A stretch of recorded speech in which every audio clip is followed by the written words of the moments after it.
Okay, so thank you very much, Janet. I did hope, does this carry okay? Okay. Yes. So, and in a minute, I will hand out these nice awards. But I want to say a few words first. Because something has been said about who gets the credit for the tall building and whose name is associated, we think of, naturally, Philip Johnson Tower, or IMP Tower, or Jean Nouvel Tower. Not so much the names of the great engineers, we really should.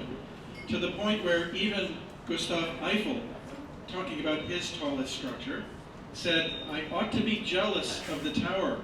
She is much more famous than I am."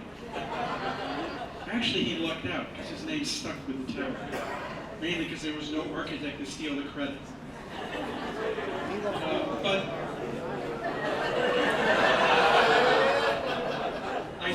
I speak from that band of cutthroats, so that identify myself, and I am an architect. As many in the room are. Thank you for coming. But in truth, the sort of collaborative nature of the building, the tall building, is an amazing thing. We were having a conversation a moment ago about every drywall worker, every plumber, every architect, every roofer thinks the building is his or her own, and that's a great thing. We share. But engineers are especially good sports because they are the ones who, for the tall building, they make our belt trusses, or with their belt trusses, they make our buildings work with their two-mast dampers. They make sure our buildings don't sink with their raft foundations, with their coffer dams.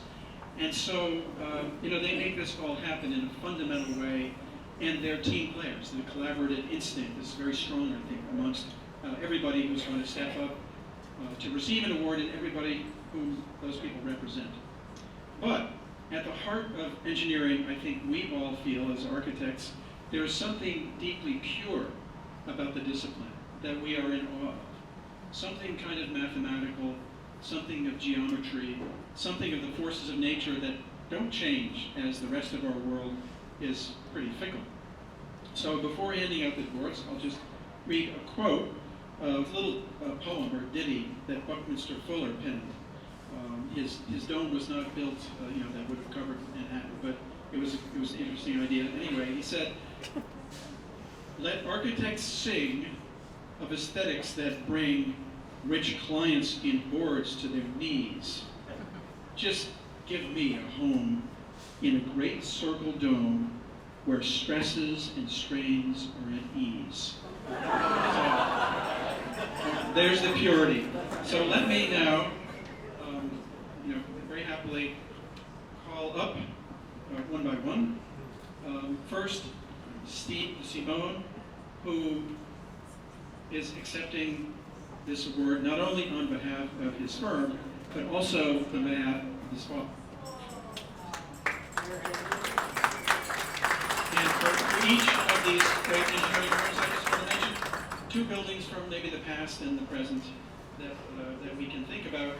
One, which I worked on actually with your dad, Mohican Sun, tallest building in Connecticut at the time, and of today, the 22nd Street Tower.